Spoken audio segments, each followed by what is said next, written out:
iš tos pusės.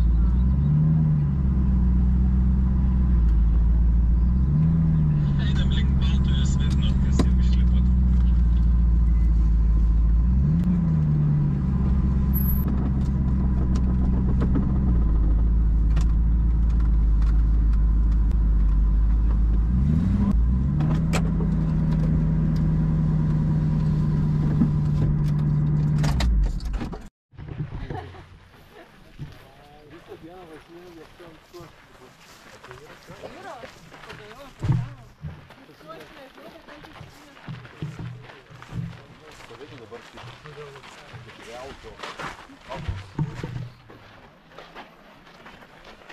Porą žodžių. Karšta.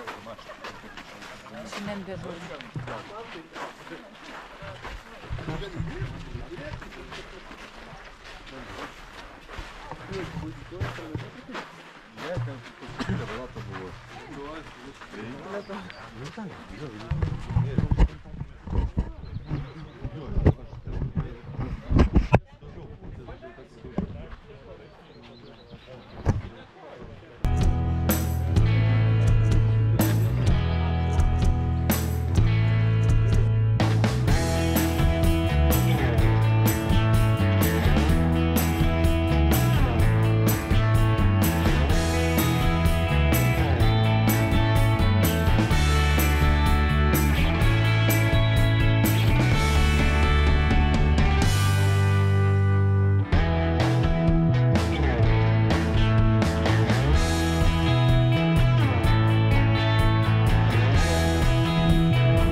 Absoliučiai unikalioje vietoje tokių svirnų, dviaukščių, naudojamų, rekonstruotų, žodžiu, prižiūrimų, jaučiu Lietuvoje galbūt ir nėra. Kažkas anakart kažką minėjo, kad yra panašus, bet čia yra unikumas.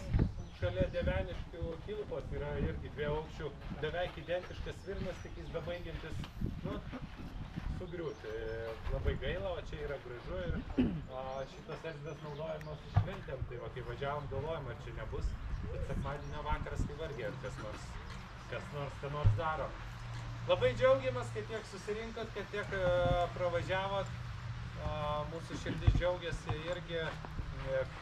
Aš niekad negalvojau, kad bus labai smagu daryti tokias ekspedicijas, iš kurių nei uždirbi, nei ką, bet pamatai naujų žmonių, kurie sako, aš nuo pat pradžių jūs sakiau, žiūriu, man gaila mašinos atvažiuoti, nėra laiko ir atvažiuoja.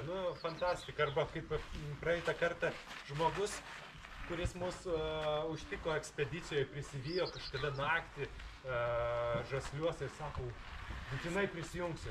4 metus žmogus laukia ir atvažiavo kovo mėnesį. Tai labai džiaugiamės, kvieskit kolegas, kaimynus, patys matot kokios ekspedicijos, čia tikrai su paprasta 4 mašinų varomo, 4 varomais ratų mašinom. Jo, galit pravažiuoti, šeimyniškos ekspedicijos pas mane kol kas tikriausiai niekur nedings. Startuos Utenos istorijos, pusdienio ekspedicijos, prašau, lengvai, gražiai, kultūringai važiuosim.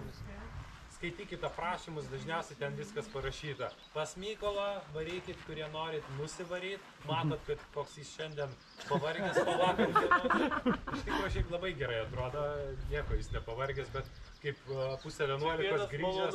Vienas malonumas, esmė, skaitykit aprašymus. Vasaros sezono yra natūralu, kad daugiau dulkių, daugiau sausumos ir daugiau veiksmo, tai visada galit parašyti prieš registruojantis arba tiesiog bijot, kad per daug veiksmo, tai visada irgi rašykit, bendraukit, mes visada atsakom, visada patariam, ar važiuot, nevažiuot ir kokia situacija tai yra. Taip, kad nebijokit, geriau jau paklaust, negu užsiregistravus, nusivilt arba per daug apsidžiaugti ir grįžt namo su nuostoliais. Tai norėtumėm, kad jūsų lūkesčiai irgi būtų patenkinti, tie, kas važiuoja istorijų būtent ekspedicijose, tai ir kas važiuoja tiesiog tam tikrais iššūkiais.